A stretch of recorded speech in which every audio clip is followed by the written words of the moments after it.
a maximum that was not expected by other theories. And I was analyzing the first experiment of this type, in which the energy was 1 GeV, 1 giga electron volt.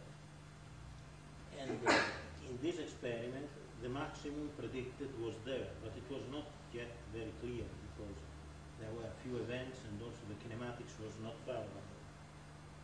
So we kept working together with other physicists, and we predicted that at higher energy, the one pion contribution would show up more neatly.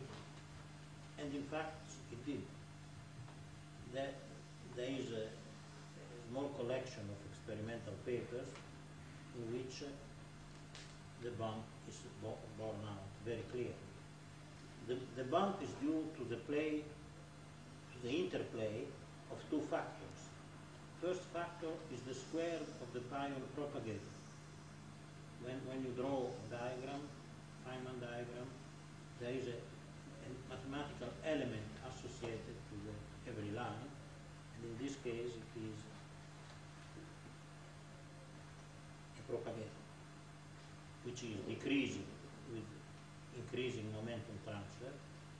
The other factor is the relativistic momentum transfer itself. So the bump is predicted in a well-defined position, and the experiments found it in exactly in that position. So it was very